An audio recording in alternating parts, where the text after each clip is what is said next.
Welcome, cotton-headed nitty muggins, to Geek Salad's Retro Movie Reviews for the Geek Salad Podcast. I'm Andy. And I'm Mike. And tonight we continue our holiday look at Christmas movies that Mike has not seen. We are leading right up to Christmas, so what a perfect time to go under the tree and find the 2003 comedy classic, Elf. So... Now, you had said that you had seen this movie like in bits and pieces, but this is the first time you've watched it in toto from start to finish, right? Right, yeah. I'd seen a lot of clips from it, including the ending. I've seen the ending before. Okay. But this was the first time I actually saw it all start to finish. Okay. I saw it in the theater. Figured so. Yeah, it was like I chose to see this over Matrix Revolutions. It was probably a good call. And yeah, and after I saw Matrix Revolutions, I'm like, I made the better call. I've still never seen Matrix Revolutions. Oh, it made me so mad. And I feel better for it. Yeah, exactly. Just cards to the table, I really enjoy this movie. I feel it's the kind of Christmas movie because it's got a lot of heart. You can kind of forgive a lot. And I feel like that's kind of a thing that a lot of movies that are specifically Christmas movies are afforded. If they've got heart, if they feel genuine, I'm going to give them a pass on a lot of stuff that I wouldn't give a non-Christmas movie. Yeah, I'll agree with that to a certain extent. I mean, I'm not the biggest fan of Will Ferrell. I like him in bits and pieces. On SNL, it was fine because it was just shorts. He was one of a troupe. Right. There are very, very few Will Ferrell movies that I will willingly sit down and watch. This one was, for the most part, he was able to. Favreau was able to pull him in. Yeah. And when he was pulled in, it was fine. There were unfortunately several scenes where he was not pulled in. Yeah. And that's when I was like, okay, his shtick is over now. I'm done. Please move past. But especially when it gets to the end there, it has a lot of heart and he pulls in his shtick enough that I'm like, okay, yeah, you know what? I'll give this movie a pass. I feel like Ferrell's biggest detriment to his comedy is when he plays arrogant. It works, it worked really, really well as Ron Burgundy. It doesn't work that well in a lot of other stuff. Blades of Fire isn't great. My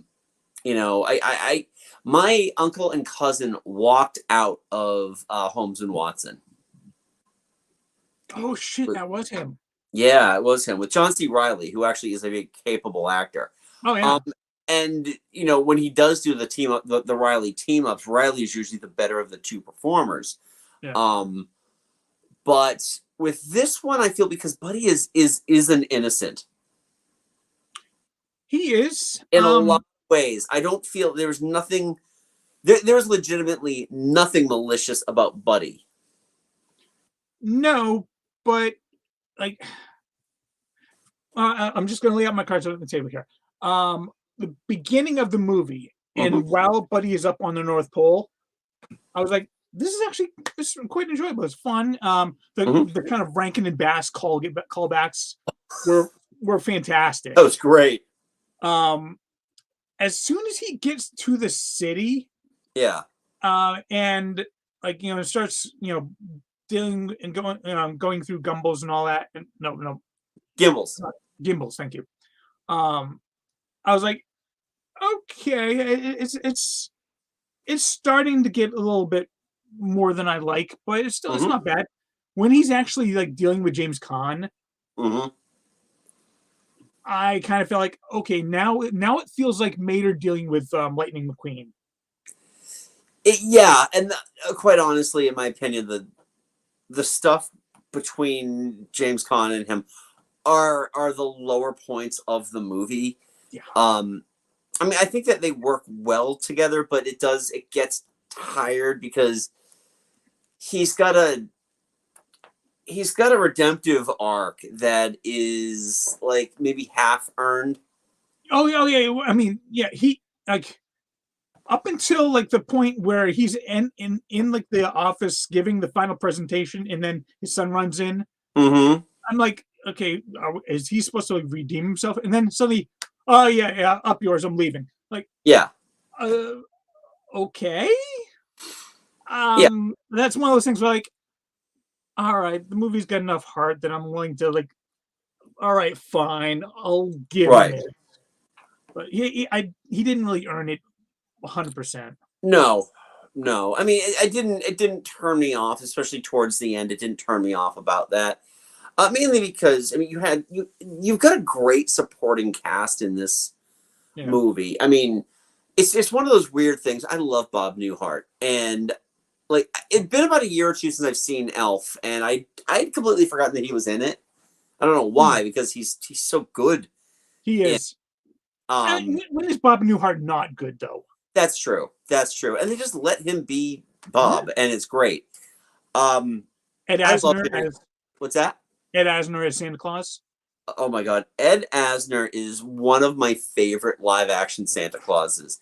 Mainly because he is a little more world worn than Yeah. other Santa Clauses, especially the bit when he's talking to Buddy about New York, and after Buddy has the conversation with Leon the Snowman, voiced by Yeah. Leon Redbone, um, and the whole thing is like, what the hell does he know? He doesn't have any legs. He hasn't gone anywhere. He doesn't have feet. All right. Yeah, and then he gives them the New York thing. There's going to be a lot of pizza places that say that they're the original race, the original one.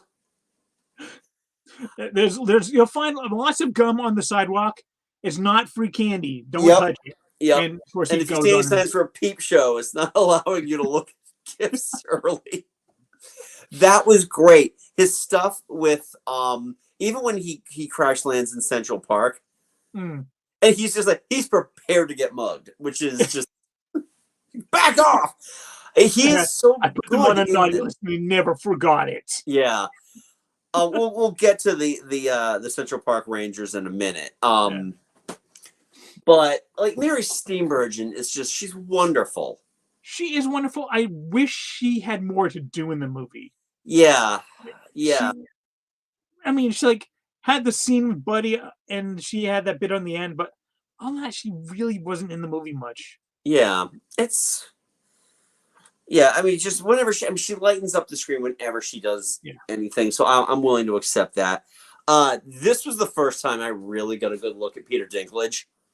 Yeah. Oh my God, he's fantastic. He had one scene and he made the best of it. He made the most out of that scene. And it's crazy to me because that's, it would take him a few more years before he really built his star. I mean, he was doing acclaimed work. I think like a year or two after this, he had done The Station Agent, which was like the first time like people really noticed him as an actual actor, and not just here's this dwarf who is really good at acting. Yeah. And then on to Game of Thrones, and Marvel movies and stuff. So. Oh yeah, I mean, he was phenomenal in Days of Future Past. Yeah, he was, and he was his little part in Infinity Wars, fantastic as well. Oh yeah. Yes. He's a dwarf, but he's the biggest character in the entire series. That was a great little bit too. I love that. So there's, yeah. Can I just say that Zooey Deschanel is so adorable. She is adorable. You want to talk about somebody who like has a shelf life? It is Zooey Deschanel. I liked her a lot in this. The more of her we got, the quirkiness just starts to grate a little bit. I didn't mind it. Yeah, I mean, I wasn't a fan of her show. Like when she was on New Girl, I didn't really. Oh yeah, I never bothered with that. Care that much for that, and the fact that she also does, she's got the singing and all that, and I thought that her singing was fine. Yeah. In this movie, it is kind of perfect that they did sing "Baby It's Cold Outside," and she thinks that he's just waiting outside the shower because he's a perv and not just because he's just an innocent who likes to sing. Actually, I believe that song is called "Very Cosby Christmas." It's actually worse when she sings it as in a duet with Leon Redbone because there's like a 50-year age gap between those two. Yeah. And I love Leon Redbone, so don't get me wrong about that. And even bit players in this, you had Kyle Gass, Andy. Oh God, why am I forgetting his name? Hold on, I've got it up on the other screen here. Conan's sidekick. Oh yeah. It was Andy Richter. Andy Richter, yep. Yeah, Andy Richter, Kyle Gass. Amy Sedaris was his was Oh yeah. secretary. And who was the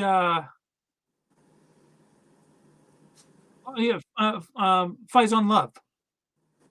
Oh yes, as the head elf. Yeah. I really enjoyed him too. Yeah, I liked him too. I loved his paranoia. Yeah. Was it not Artie Shaw? Artie Lang. Artie Lang was the false Santa, the one who sits upon the throne of lies, who smells of beef and cheese. And I mean, quite frankly, I felt bad for him because, that was one of the parts where I was like, okay, it's a funny scene, but Will Ferrell, Buddy, is clearly in the wrong here. Right. But I mean, the fact that this guy, the guy actually is going to be prone to violence anyway, as most small Santas are. Yeah. I mean, that scene has us rolling every time we watch it, mainly because it's these. Not only is it the reactions, but it's like that there are about 80 different versions of that somewhere on a cutting room floor. Oh yeah, and they just landed on beef and cheese, and it was just like it's okay. That one works. Yeah. And that was a lot of that was a lot of fun as well. I mean, the kid, I don't think I saw do anything else. I want to say I have seen him in other things. Daniel Tay. Yeah. I'd be shocked if he didn't show up in a Mighty Ducks movie. So he was in Artie Lang's Beer League. Okay. Yeah, he really hasn't done a whole lot. Yeah, no, and it's just kind of like I don't like when they've got kids who aren't acting as kids; they're acting as adults in children's bodies, and I'm not a big fan of that. It's almost like they can be the smart ass, they can be the premature adult, or they can be Michael Cera as George Michael Bluth, and which is the perfect mix of everything. Yeah. Oh yeah, we also got Peter Billingsley as the head elf. Yep, nice little cameo from him. Friends are doing him a solid. I think he was on the production end of that anyway. I wouldn't doubt it. Him and Favreau are like this. Yeah. I'm actually Vince Vaughn was one of the producers for Christmas Story Christmas. Yeah, I'm kind of surprised that Vince Vaughn didn't produce this one either. Yeah. Well, I mean, it's the funny thing about this movie is it's Jon Favreau's second director's turn. That's pretty impressive. Yeah, no, he did a movie called Made in 2001, which essentially was just a grown-up version of Swingers, which he wrote. And then I think right after this one, he did Zathura. I've still never seen that one all the way through. I have no interest in seeing that one. I've got a little interest. Yeah, I know it's based from the same author that wrote the Polar Express. So and Jumanji. And then he went on to Iron Man right after that. So yeah. But another scene that I really enjoyed was when he was down the mailroom. Oh my God, that was hilarious. The guy, he's talking to the guy. Why are you here? Work release. And the whole bit with the maple syrup and the coffee was a very clever. Yeah. I liked that a lot. I liked there were a few scenes I really, really enjoyed. Now I'm like having difficulty. The bit with the newscaster I absolutely loved. Oh yeah, at the end. Oh yeah, when he finds her name in the book. Yeah, you want your You boyfriend want to your boyfriend to stop to stop bang in messing his around. heels. Yeah. So and that was hilarious. Yeah. So I mean, all in all, this is just it's a fun. This is a fun Christmas movie. This is the type of Christmas movie I like. And again, we talk about its heart, Hmm. you know, and I look at a lot of the so-called modern Christmas classics, pretty much stuff from the 80s into the, say, the 2010s. Yeah. Very little of it actually has heart. I mean, a lot of the movies from that era that we consider to be Christmas movies are Christmas movies solely by virtue of them taking place at Christmas. I mean, Gremlins, Die Hard, Batman Returns. Yeah. It's very few and far between that you get something that's genuinely touching. Christmas Story, you know, Yeah. Christmas Story is a genuinely touching, heart-filled movie. This, trying to think if there's anything in between because it ain't Home Alone. No. Oh no. And yeah, it's not the Home Home Alone Alone is a movies. vicious little movie. It is. It is. And what's the other one? Even One too. Christmas Vacation has not had, really hasn't. Yeah, they try for a heart at the end, but it's kind of like too little, too late type thing. It's a tough movie. It's one of these movies that gets progressively less funny the older I get. I mean, there are funny moments in it, Yeah, but primarily around Aunt Bethany. yeah, exactly. Who I just learned, thanks to other Mike, that she was the voice of Betty Boop. Yeah, she was. I did She not even realize voiced that. Betty Boop in Roger Rabbit. Yeah. Yeah, she was the original voice too. So, which is crazy. But yeah, no, you think maybe Scrooge is another one Yeah. that's got a lot of heart and is very true to what it does. But something like Elf, which is a completely original story. It just it's the movie. It's a genuine movie, and Yeah. I think what I appreciate most about it. And I think that's why it's got such a lasting legacy. I mean, comedians do snarky Christmas comedies all the time. Nobody talks about Eight Crazy Nights, positively. Oh, I forgot that movie existed. Oh my god. I think a lot of people forget that movie exists. Yeah. Do you have a kitten I just down listened there? to a podcast today about surviving Christmas. Do you have a kitten down there? Yes, I do. I have two. Well, I've got two down here. Do you see one behind me? Because I've got one over there. No, I don't see one, but I kept seeing you kept glancing over. I'm like, I bet there's either Mary. Yeah, no, he keeps like, I gotta clean this place up. But yeah, no, it's all in all, I really do like this one. I mean, and Autumn told you yesterday when you saw her that she's not the biggest Will Ferrell fan either, but this is it's a fun movie, and you get just enough of him to make it worthwhile without it getting to, like, I can't imagine any other comedians doing this. Jim Carrey would have ruined this movie. I was trying to think of what other, because like the story itself is really, really solid. Yeah. I think Will Ferrell, especially in the middle part, he starts grating on me a little bit too much. I was just kind of trying to think, are there any other comedians that I think could pull that off? It's tough. I'm honestly, my head is going towards like SNL. People who might have been able to pull it off. I mean, but you need to have that genuine, just your appearance makes things funny. Yeah. Oh shit. I'm not huge on the SNL cast. Right. I mean, let's be honest. A lesser production would have put Jimmy Fallon in this one. Ooh. Yeah, no, he would have chewed up the scenery in the worst way possible. In the worst way, yeah. I could easily have seen this if you gender flip. I could see Amy Poehler having pulled this off. I wouldn't mind seeing someone like Keenan Thompson try this one on. That could be fun. That could be a lot of fun. I love him. Yeah. And I just think about like for Walter Hobbs, I really feel like had Phil Hartman been with us, I think he would have made a very good Walter Hobbs. In fact, I feel like because he just was such, on SNL, he was the glue. Yeah. Having that might have made this. Yeah, and I think he would have had probably a better back and forth with Will Ferrell as well. Yeah. I mean, yeah. James Caan is a phenomenal actor, but I don't know. He felt off in this movie. Comedy was never his strong suit anyway. I mean, usually he was kind of like the,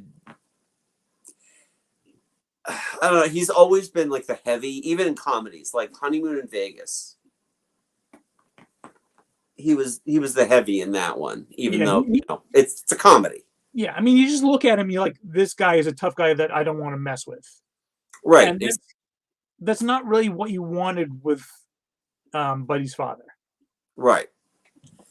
So, I mean, it was fine. Again, I love Mary Steenburgen. Wish she had more to do, but her scenes that she had were just sweet, and she's an amazing actress. So she really is. Yeah. But yeah, all in all, I mean, from your expectations, now that you have seen the whole thing, better, worse, what you expected? Oh, it was definitely better than I was expecting. I mean, I went in and was like, I don't really want to watch this because I don't like Will Ferrell. Yeah. But like I said, the beginning part and most of the end part, I was like, this is actually quite charming and it's got a lot of heart. It's got a lot of charm to it. Yeah. Just part of the middle was like, oh no, it's starting to pull off that Will Ferrell stuff that I don't like much. Yeah. I will say, you know what else I loved was their date montage. Yeah. They kept it very simple. The whole, he was going to surprise her with the world's best cup of coffee. That's just crappy cup of coffee. No, it's the world's best cup of coffee. That was really sweet. And then, when he went to go kiss her on the cheek and she said he missed, that was really, really sweet. Yeah. I did love the another Rankin Bass callback to her outfit at the end. That was right out of Rudolph. Yep. Smack dab right out of Rudolph. Those I can't imagine how warm those. I mean, those things have to be like crazy warm. Yeah. In order to, because I mean, it's just like what is it? Woolen tights. It's well, even the male elves are wearing like woolen tights. So, yeah. But yeah, also, I like. Yep. No, go ahead. I was just gonna say I love the callbacks to the Rankin and Bass stuff. Yeah. The narwhal was great. The bear. The puppet chicken or puppet. What was it? The puppet penguin. Oh yeah. Hi, buddy. It was I liked a lot of that. I felt like they knew where they were, and that opening, the whole talk about the different types of elves. Shoemaker elves, your cookie making elves. Don't especially in the dry season. And it plus being narrated by Bob Newhart is never a bad thing. Yeah. I do want to point out something also that our friends Derek and Laurel just did on their podcast, Midnight Myth. Get it wherever you get your podcast. Just covered Elf this week. Nice. I can go listen to that episode now. Yeah, now that you've watched the movie, and the whole thing with and I agree with them on this. The introduction of the Central Park Rangers felt really weird to bring that in so late into the movie. Yeah. I would have liked to have seen like maybe like hints of them earlier, or maybe like have them maybe like confront Buddy before, but like he like makes away. Right, or he just recognizes that they're the Nazgul essentially, because that's exactly what they're playing off of, and just have Buddy have an uneasy feeling about them as he's walking through Central Park. Just some kind of introduction to them prior to they've dispatched the Central Park Rangers, Mm. and then they can make a Simon and Garfunkel joke about it. But Yeah. yeah, again, I also the forced perspective at the beginning, like in the North Pole, whenever they're up there, yeah, it's obvious, but it's also really charming and it works. I felt it was very effective. Yeah, like when Peter Billingsley is talking to him, you can tell he's like 20 feet behind him, but it works. It's part of the charm of the movie, where it like it's there, but you're forgiving it because it's so charming. Exactly. Yeah, and that's the key to good storytelling, is that you kind of forget the special effect, Yeah, and you're not really looking for it. And that, again, just the whole thing with not only is Santa's Village a lot of fun, but the fact that they actually are taking courses on new, like, we're gonna learn the new chipset for the new Pentium processors, and fantastic. yeah. Fantastic. Building the Bob the Builder dolls, doing the Etch-a-Sketches. Dude, Buddy was a whiz with those extra sketches too. Oh That's yeah, kind of like a catch-all type thing. yeah. Well, that's if that's all you do. Hmm. Yeah, no. I really like this one. It's been a at least biannual watch in the rotation. Hmm. Very few ends up in the annual. Yeah, I don't know if this would be one I'd like go back to regularly, Mm-hmm. but like if someone was like, "Hey, you want to watch Elf?" I'm like, "All right, sure, whatever." Yeah, yeah. It's a perfectly serviceable movie. By the way, last year they put a cereal out Ooh. that tasted like maple syrup. It actually wasn't terrible. Hmm. I'm not a big fan of cereal in general. Okay, yeah. Every year there's a new Christmas cereal. I saw Rudolph cereal this year. Yeah, I went through Hannaford one day and I just took a picture of a bunch of weird ones to send them out to you guys. Uh, yeah, every year they do a couple of Christmas themed ones. I'm trying to think what else. There was one last year as well, other than Elf. Now I can't remember. Damn it. Yeah. Well, my friend David actually is like huge on those cereals. So yeah, I had to like alert him the second I got my box of Elf cereal. I'm like, damn it, get that target, no. So, Ah, well, like, I'm glad you like this one. yeah, I think it's a great way of introducing the Christmas season, which means let's segue into what we're talking about next week. yeah. We still have a week of December left. We promised you 4 Christmas movies. We're going to give you 4 Christmas movies. Next week, we are going to be watching the 1954 Technicolor This Division Paramount release, White Christmas. Yeah. I've already watched it, mainly because I know my time in movie viewing will be short in the next week. Yeah. Um, Had you ever seen the movie before? Bits and pieces. A lot of it on Channel 56, like during the holidays. Oh yeah. When they would run it for 3 hours because they have to include all those commercials. But yeah, Yeah. we'll talk about that next week. So anything else about Elf before we wrap up?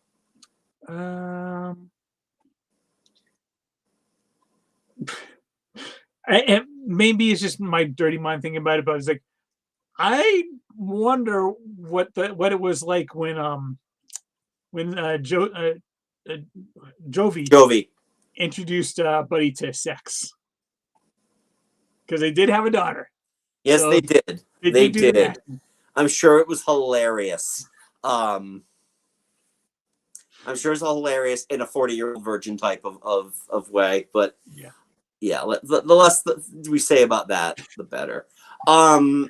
So anyway, so Mike and I host a little podcast called Geek Salad. You can go check that out wherever you get your podcasts, Stitcher, Spotify, iTunes, Google Podcasts. If you are on iTunes, please give us a 5-star rating. Apparently, it's the only one that counts. We just released our Christmas episode. Great job on that, Mike. Thank you. So yeah, we have our Christmas episode out where we talk traditions. that we have.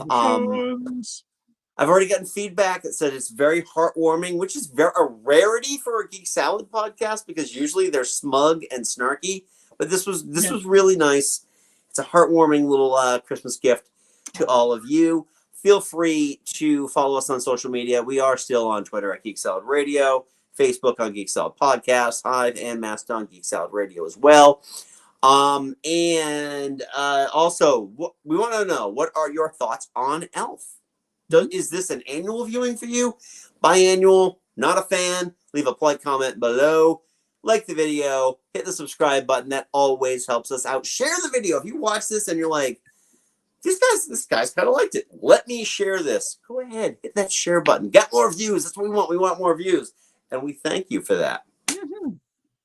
Woo! All right. So, anyway.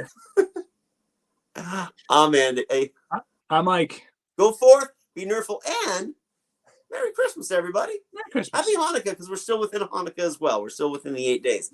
Happy Hanukkah. Merry Christmas. We'll talk to you next week so we can wish you a Happy New Year. Bye-bye.